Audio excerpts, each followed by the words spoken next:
ಹೌದು, ಸ್ವಾತಂತ್ರ್ಯ ದಿನಾಚರಣೆ ಸೇರಿ 2 ದಿನಗಳ ಕಾಲ ಕಚೇರಿಗಳಿಗೆ ರಜೆ ಇರೋದ್ರಿಂದ 2 ದಿನಗಳಿಂದ ಚಿಕ್ಕಬಳ್ಳಾಪುರ ಈಶಾ ಸನ್ನಿಧಿಗೆ ಜನಸಾವಿರಾರು ಸಂಖ್ಯೆಯಲ್ಲಿ ಆಗಮಿಸುತ್ತಿದ್ದಾರೆ.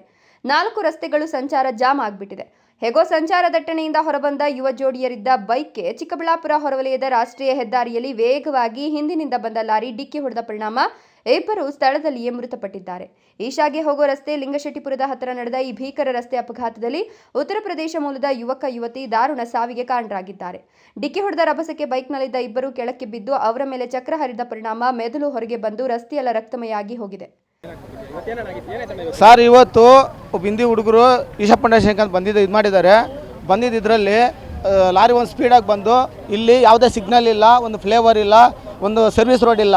ಆದ ಕಾರಣದಿಂದ ಲಾರಿ ಒಂದು ಸ್ಪೀಡಾಗಿ ಬಂದು ಕ್ರಾಸ್ ಮಾಡಿದ ಇವ್ರನ್ನ ಹಿಂದೆಯಿಂದ ಇದು ಮಾಡಿದ್ದಾರೆ. ಆಯಿತಾ, ಗೊತ್ತಾಗ್ಬಿಟ್ಟು ಇಬ್ಬರು ಸ್ಪಾಟಲ್ಲಿ ಸತ್ತೋಗಿದ್ದಾರೆ. ಇದು ಒಂದೇದಲ್ಲ, ಸುಮಾರು ಅಂದರೆ ಇದು 50ನೇದು. ಇಲ್ಲೇ ಯಾವುದೇ ಆಗಲಿ ನಾವು ಎಷ್ಟು ಪ್ರಯತ್ನ ಮಾಡಿದ್ರು ಕೂಡ MLAಗೆ ರೆಸ್ಪಾನ್ಸ್ ಮಾಡಿ ಇದು ಮಾಡಿದ್ದೀರಿ, SP ಗೆ ಇದು ಮಾಡಿದ್ದೀರಿ, MP ಗೆ ಇದು ಮಾಡಿದ್ದೀರಿ. ಆಯಿತಾ, ಯಾವುದೇ ನಮ್ಗೆ ರೆಸ್ಪಾನ್ಸ್ ಮಾಡ್ತಾ ಇಲ್ಲ. ಇಲ್ಲಿ ಒಂದು ದಾರಿನೂ ಮಾಡ್ಕೊಡ್ತಾ ಇಲ್ಲ, ನಮಗೆ ಫ್ಲೇವರ್ ಮಾಡ್ಕೊಡಿ ಅಂತೇಳಿ ಸುಮಾರು ಅಂದರೆ 3-4 ಇಲ್ಲಿ ಈಶಾ ಆದಾಗಿಂದ ನಾವು ಕೇಳ್ಕೊತಾ ಇದ್ದೀರಿ. ಯಾವುದೇ ಯೂಸ್ ಮಾಡ್ತಾ ಇಲ್ಲ. ಬಸವರಾಜ್ ಸರ್, ಇಲ್ಲಿ ಟರ್ನಿಂಗ್ ಇಲ್ಲ, ಸರ್ವಿಸ್ ರೋಡ್ ಇಲ್ಲ, ಫ್ಲೇವರ್ ಇಲ್ಲ, ಹಿಂಗೆ ಹೋಗ್ಬೇಕು ಹಿಂಗೆ ಬರಬೇಕು, ಸಿಗ್ನಲ್ ಇಲ್ಲ ಸರ್. ಇಲ್ಲಿ ಏನೋ ಅವ್ರಿಗೆ ದುಡ್ಡು ಬೇಕು, ಜನರ ಪ್ರಾಣ ಲೆಕ್ಕಕ್ಕೆ ಇಲ್ಲ ಅವ್ರಿಗೆ. ಆಯಿತಾ ಅಂತ ಸರ್, ಇಲ್ಲಿ ಹೊಲ ಕಾಯ ದನ ಮೇಯವರೆಲ್ಲ ಬರ್ತಾ ಇದ್ದಾರೆ. ಆಯಿತಾ, ಈಗ ರೋಡ್ ಕ್ರಾಸ್ ಮಾಡಬೇಕು, ಇದು ಕಡೆ ಇರೋರ ಜಮೀನುಗಳೆಲ್ಲ ಇದು ಕಡೆಯಿಂದ ಬರಬೇಕು, ಹೊಲ ಬಿತ್ತಬೇಕು, ದನಕರುಗಳು ಬರ್ತಾರೆ, ಈಶಾ ಫೌಂಡೇಶನ್ಗೆ ಹೋಗ್ತಾರೆ, ಎಲ್ಲ ಪ್ರಾಣಿಗಳು ಕಳ್ಕೊಂಡಿದ್ದಾರೆ ಸರ್. ಸುಮಾರು 45 ಜನ ಸತ್ತೋಗಿದ್ದಾರೆ. ಇದಕ್ಕೆ ಯಾರು ರೆಸ್ಪಾನ್ಸಿಬಿಲಿಟಿ? ಆಯ್ತಾ, ಅವ್ರ ದುಡ್ಡು ಮುಖ್ಯನಾ, ಜನರ ಪ್ರಾಣ ಮುಖ್ಯ ಅಲ್ವಾ? ಅಪಘಾತದ ಮಾಹಿತಿ ತಿಳಿದಿದ್ದಂತೆ ಚಿಕ್ಕಬಳ್ಳಾಪುರ ಗ್ರಾಮಾಂತರ ಠಾಣೆ ಪೊಲೀಸರು ಸ್ಥಳಕ್ಕೆ ಭೇಟಿ ನೀಡಿ ಪರಿಶೀಲನೆ ನಡೆಸಿದ್ದಾರೆ. ಘಟನೆ ಸಂಬಂಧ ಚಿಕ್ಕಬಳ್ಳಾಪುರ ಗ್ರಾಮಾಂತರ ಪೊಲೀಸ್ ಠಾಣೆಯಲ್ಲಿ ಪ್ರಕರಣ ದಾಖಲಾಗಿದ್ದು ಅಪಘಾತಕ್ಕೆ ಕಾರಣ ತಿಳಿಯಲು ಪೊಲೀಸರು ತನಿಖೆ ಮುಂದುವರೆಸಿದ್ದಾರೆ. ಇನ್ನು ಘಟನೆ ಸಂಬಂಧ ಸ್ಥಳೀಯರಲ್ಲಿ ಆತಂಕ ಮೂಡಿಸಿದ್ದು ಲಿಂಗಶೆಟ್ಟಿಪುರ ಗೇಟ್ನಿಂದ ಈಶಾಗೆ ಹೊರಡುವ ರಸ್ತೆ ಸದಾ ಸಂಚಾರ ದಟ್ಟಣೆಯಿಂದ ಕೂಡಿರುತ್ತೆ.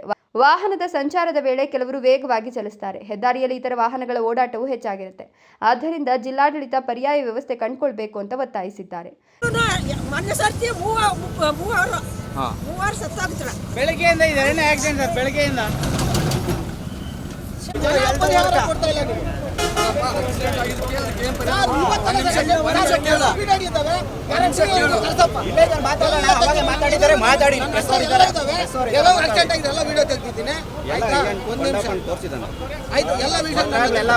ಆಯ್ತಾ, ಏನು ಜನರ ಪ್ರಾಣಕ್ಕೆ ಬೆಲೆನೇ ಇಲ್ಲ. ಈಶಾ ಪಾಂಡೆ ಸದ್ಗುರು ಬಂದು ಇಷ್ಟು ಆಕ್ಸಿಡೆಂಟ್ ಆಗಿದೆ, ಏನಾದ್ರು ಕೆಲಸ ಮಾಡಿ ಅಂತ ಹೇಳಿ ಇವತ್ತು ಬಂದಿದ್ದಾರಾ? ಇಲ್ಲ. ಅವ್ರಿಗೆ ಸರ್ ಬಸವರಾಜ ಬೊಮ್ಮಾಯಿ 100 ಕೋಟಿ ರೂಪಾಯಿ ಕೊಟ್ಟಿರೋದು. ಕ್ಯಾಮರಾಮನ್ ಅಖಿಲ್ ಜೊತೆ KS ನಾರಾಯಣಸ್ವಾಮಿ, ಈ ನ್ಯೂಸ್ TV, ಚಿಕ್ಕಬಳ್ಳಾಪುರ.